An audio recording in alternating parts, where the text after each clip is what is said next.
ओम शांति। आज 26 मार्च 2025 के साकार बाप दादा के मधुर महावाक्य।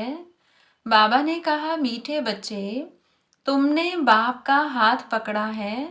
तुम ग्रस्त व्यवहार में रहते भी बाप को याद करते करते तमो प्रधान से सतो प्रधान बन जाएंगे। प्रश्न, तुम बच्चों के अंदर में कौन सा उल्लास रहना चाहिए? तख्त नशीन बनने की विधि क्या है? उत्तर, सदा उल्लास रहे कि ज्ञान सागर बाप हमें रोज ज्ञान रत्नों की थालियां भर भर कर देते हैं। जितना योग में रहेंगे उतना बुद्धि कंचन होती जाएगी। यह अविनाशी ज्ञान रतन ही साथ में जाते हैं।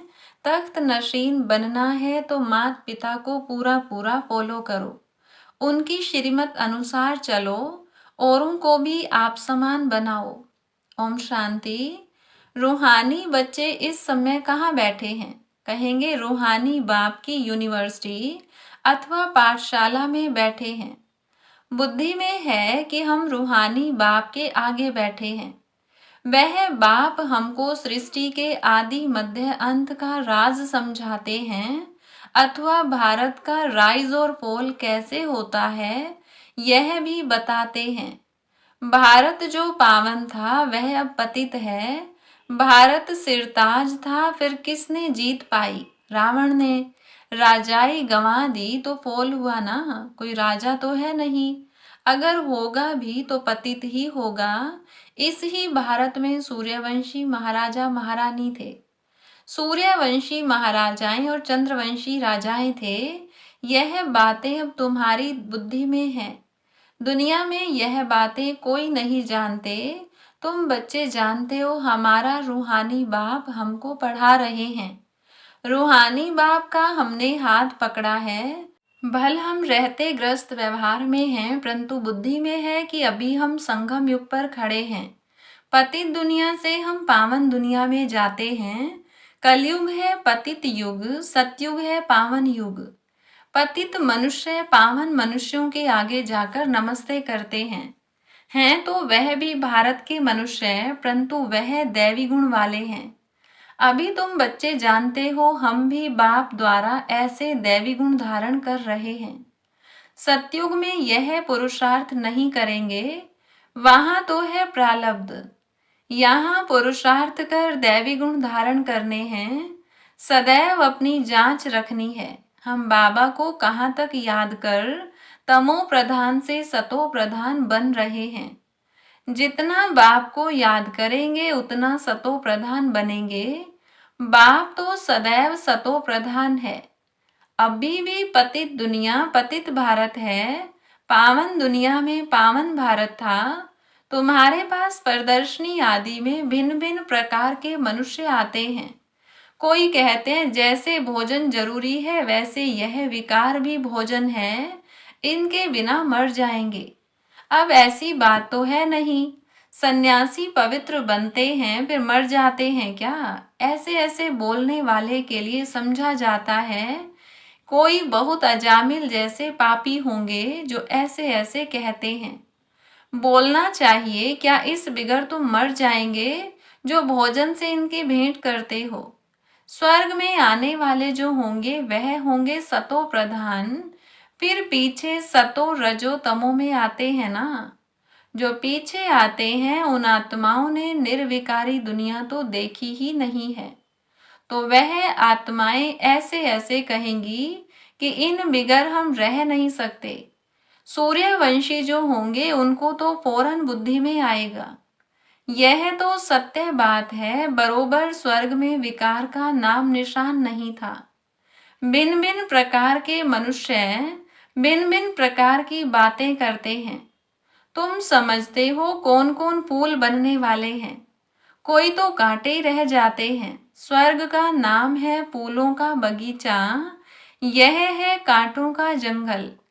कांटे भी अनेक प्रकार के होते हैं ना। अभी तुम जानते हो हम फूल बन रहे हैं। बरोबर यह लक्ष्मी नारायण सदा गुलाब के फूल हैं, इनको कहेंगे किंग ऑफ फ्लावर्स। दैवी फ्लावर्स का राज्य है ना। जरूर उन्होंने भी पुरुषार्थ किया होगा, पढ़ाई से बने हैं ना। तुम जानते हो अभी हम ईश्वरीय फैमिली के बने हैं, पहले तो ईश्वर को जानते ही नहीं थे।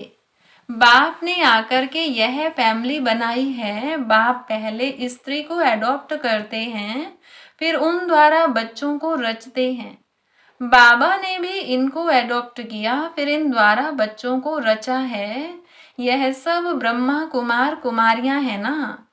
यह नाता प्रवृत्ति मार्ग का हो जाता है, सन्यासियों का है निवृत्ति मार्ग। उसमें कोई मम्मा बाबा नहीं कहते, यहाँ तुम मम्मा बाबा कहते हो। और जो भी सत्संग है वह सब निवृत्ति मार्ग के हैं। यह एक ही बाप है जिसको माता पिता कह पुकारते हैं। बाप बैठ समझाते हैं, भारत में पवित्र प्रवृत्ति मार्ग था, अब अपवित्र हो गया है। मैं फिर से वही प्रवृत्ति मार्ग स्थापन करता हूँ। तुम जानते हो हमारा धर्म बहुत सुख देने वाला है, फिर हम और पुराने धर्म वालों का संग क्यों करें। तुम स्वर्ग में कितने सुखी रहते हो, हीरे जवाहरातों के महल होते हैं। यहाँ भल अमेरिका रशिया आदि में कितने साहूकार हैं, परंतु स्वर्ग जैसे सुख हो न सके। सोने की ईंटों जैसे महल तो कोई बना न सके। सोने के महल होते ही हैं सतयुग में। यहाँ सोना है ही कहाँ, वहां तो हर जगह हीरे जवाहरात लगे हुए होंगे। यहाँ तो हीरों का भी कितना दाम हो गया है, यह सब मिट्टी में मिल जाएंगे। बाबा ने समझाया है, नई दुनिया में फिर सब नई खानियां भरतू हो जाएंगी। अभी यह सब खाली होती रहेंगी। दिखाते हैं सागर ने हीरे जवाहरातों की थालियां भेंट की। हीरे जवाहरात तो वहां तुमको ढेर मिलेंगे। सागर को भी देवता रूप समझते हैं। तुम समझते हो बाप तो ज्ञान का सागर है। सदा उल्लास रहे कि ज्ञान सागर बाप हमें रोज ज्ञान रत्नों हीरे जवाहरातों की थालियां भरकर देते हैं। बाकी वह तो पानी का सागर है। बाप तुम बच्चों को ज्ञान रतन देते हैं जो तुम बुद्धि में भरते हो। जितना योग में रहेंगे उतना बुद्धि कंचन होती जाएगी। यह अविनाशी ज्ञान रतन ही तुम साथ ले जाते हो। बाप की याद और यह नॉलेज है मुख्य है। तुम बच्चों को अंदर में बड़ा उल्लास रहना चाहिए। बाप भी गुप्त है, तुम भी गुप्त सेना हो।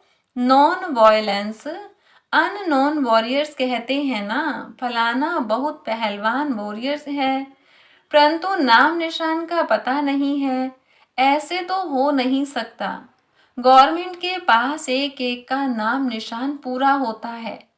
अननोन वॉरियर्स नॉन वॉयलेंस यह तुम्हारा नाम है। सबसे पहली पहली हिंसा है यह विकार, जो ही आदि मध्य अंत दुख देते हैं। इसलिए तो कहते हैं, हे पतित पावन, हम पतितों को आकर पावन बनाओ। पावन दुनिया में एक भी पतित नहीं हो सकता, यह तुम बच्चे जानते हो। अभी ही हम भगवान के बच्चे बने हैं, बाप से वर्षा लेने, परंतु माया भी कम नहीं है। माया का एक ही थप्पड़ ऐसा लगता है जो एकदम गटर में गिरा देती है।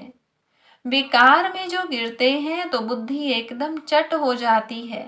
बाप कितना समझाते हैं, आपस में देहधारी से कभी प्रीत नहीं रखो, तुमको प्रीत रखनी है एक बाप से। कोई भी देहधारी से प्यार नहीं रखना है, मोहब्बत नहीं रखनी है। मोहब्बत रखनी है उनसे जो देह रहित विचित्र बाप है। बाप कितना समझाते रहते हैं फिर भी समझते नहीं। तकदीर में नहीं है तो एक दो की देह में फंस पड़ते हैं। बाबा कितना समझाते हैं, तुम भी रूप हो। आत्मा और परमात्मा का रूप तो एक ही है। आत्मा छोटी बड़ी नहीं होती, आत्मा अविनाशी है। हर एक का ड्रामा में पार्ट नूंधा हुआ है। अभी कितने ढेर मनुष्य हैं, फिर 9-10 लाख होंगे। सतयुग आदि में कितना छोटा झाड़ होता है, प्रलय तो कभी होती नहीं। तुम जानते हो जो भी मनुष्य मात्र हैं उन सब की आत्माएं मूल वतन में रहती हैं। उनका भी झाड़ है, बीज डाला जाता है उनसे सारा झाड़ निकलता है ना। पहले पहले दो पत्ते निकलते हैं, यह भी बेहद का झाड़ है।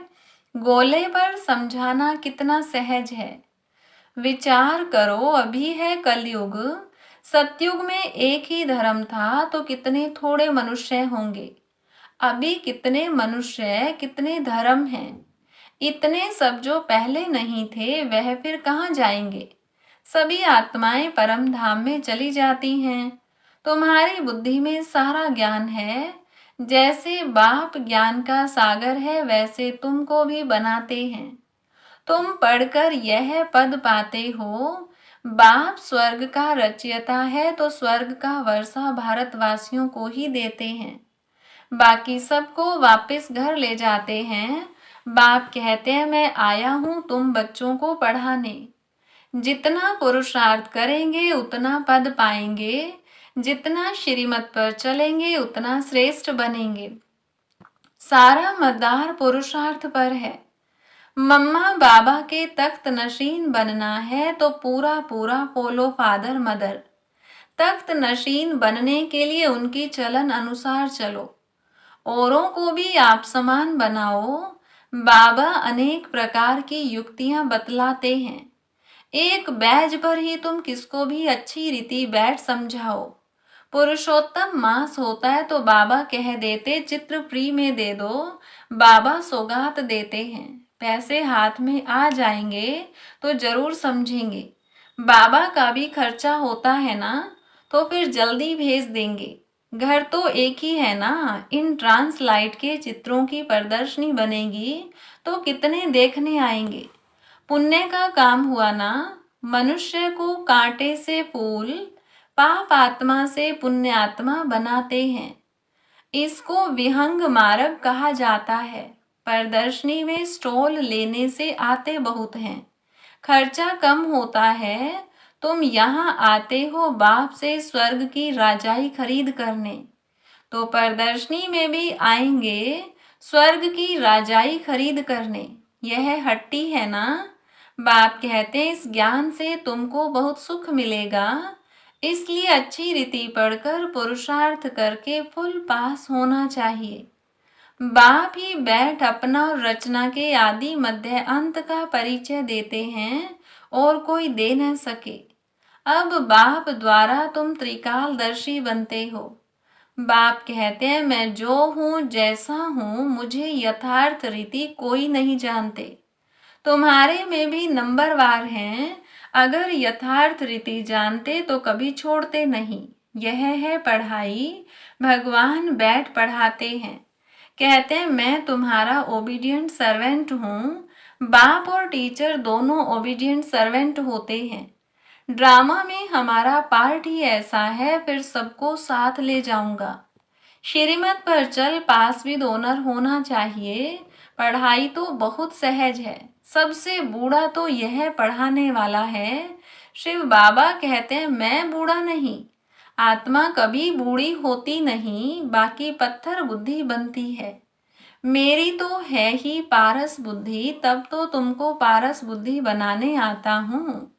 कल्प कल्प आता हूँ, अनगिनत बार तुमको पढ़ाता हूँ, फिर भी भूल जाएंगे। सतयुग में इस ज्ञान की दरकार ही नहीं रहती। कितना अच्छी रीति बाप समझाते हैं। ऐसे बाप को फिर फारकती दे देते हैं। इसलिए कहा जाता है महान मूर्ख देखना हो तो यहाँ देखो। ऐसा बाप जिससे स्वर्ग का वर्षा मिलता है उनको भी छोड़ देते हैं।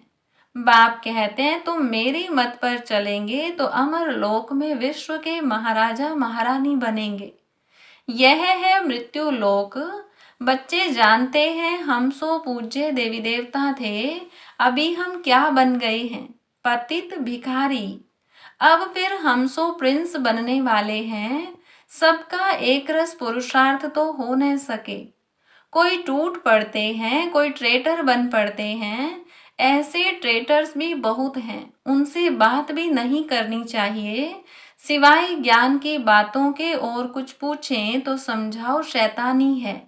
संग तारे कुसंग बोरे, जो ज्ञान में होशियार बाबा के दिल पर चढ़े हुए हैं उनका संग करो। वह तुमको ज्ञान की मीठी मीठी बातें सुनाएंगे। अच्छा, मीठे मीठे सिकिलदे सर्विसेबल वफादार फरमान बरदार बच्चों को माता पिता बाप दादा का याद प्यार और गुड मॉर्निंग। रूहानी बाप की रूहानी बच्चों को नमस्ते। रूहानी बच्चों की रूहानी बाप दादा को नमस्ते। धारणा के लिए मुख्य सार। पहली पॉइंट, जो देह रहित विचित्र है उस बाप से मोहब्बत रखनी है। किसी देहधारी के नाम रूप में बुद्धि नहीं फंसानी है। माया का थप्पड़ न लगे यह संभाल करनी है। दूसरी पॉइंट, जो ज्ञान की बातों के सिवाय दूसरा कुछ भी सुनाए उसका संग नहीं करना है। पुल पास होने का पुरुषार्थ करना है। कांटों को पुल बनाने की सेवा करनी है। वरदान, एक बाप दूसरा न कोई, इस स्मृति से बंधन मुक्त योग युक्त भव। अब घर जाने का समय है, इसलिए बंधन मुक्त और योग युक्त बनो। बंधन मुक्त अर्थात लूज ड्रेस, टाइट नहीं। ऑर्डर मिला और सेकंड में गया, ऐसे बंधन मुक्त योग युक्त स्थिति का वरदान प्राप्त करने के लिए सदा यह वायदा स्मृति में रहे कि एक बाप दूसरा न कोई। क्योंकि घर जाने के लिए व सत्युगी राज्य में आने के लिए इस पुराने शरीर को छोड़ना पड़ेगा। तो चेक करो ऐसे एवर रेडी बने हैं या अभी तक कुछ रस्सियां बंधी हुई हैं। यह पुराना चोला टाइट तो नहीं है। स्लोगन, व्यर्थ संकल्प रूपी एक्स्ट्रा भोजन नहीं करो तो मोटेपन की बीमारियों से बच जाएंगे। अव्यक्त इशारा, बाप को सबसे बढ़िया चीज लगती है सच्चाई, इसलिए भक्ति में भी कहते हैं गॉड इज ट्रुथ। सबसे प्यारी चीज सच्चाई है, क्योंकि जिसमें सच्चाई होती है उसमें सफाई रहती है, वह क्लीन और क्लियर रहता है। तो सच्चाई की विशेषता कभी नहीं छोड़ना। सत्यता की शक्ति एक लिफ्ट का काम करती है। अच्छा, ओम शांति।